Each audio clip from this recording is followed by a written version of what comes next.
Azərbaycan nağılları.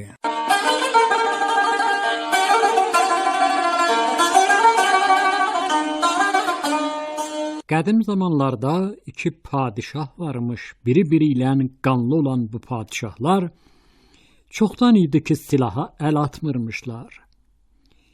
Nəhayət bir gün söz hədə qorxu, hərbə zorba başa çatır. Şahın biri o birinə müharibə elan eləyir. İkinci padişah müharibə istəməsə də məcbur olur hərbə hazırlaşsın.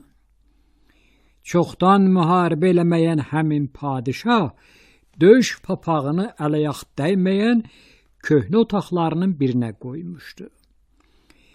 Döyüşə bir gün qalmış şah anasından döyüş papağının gətirməyini xahiş eləyir.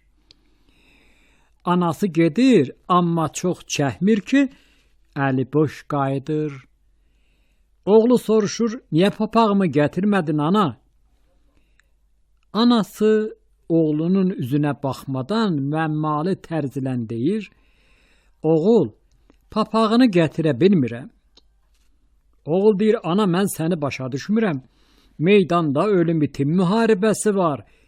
Yaxşısı budur ki, döyüş papağımı gətirib qələbə xeyri duası verəsən. Ana deyir, yanılırsan bala, yiğit meydanda ölər, ancaq döyüş papağın o qədər ağır, o qədər sirli sehirlidir ki, onu yerindən tərpətməyə gücüm çatmır. Oğul deyir ki, neyniyək, mənim gücüm çatar. Ana oğlunun ayaqlarına düşdü dedi, sənə and verirəm halal sütümə, papağa dəymə. Bala, sənin o papağın içində bu dünyada ən dinc quş olan göyərçin yuva bağlayıb, özünün də 3 dənə balası var. Şah anasının xahişinə əməl eləyərək döyüşə başaçıq gedir. Onu başaçıq görən birinci padişah təəccüblənir.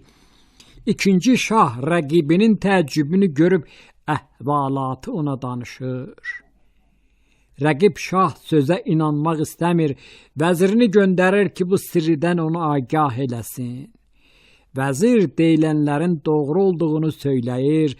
Bunu eşidən müsəlləh şah əllərini rəqibə uzaldıb deyir, sənin anan müdrik ağ bir çəymiş, o bir quşun yuvasını dağıtmaq istəməyib, biz niyə nahaq qan töküb minlərcə insanın evini dağıdaq?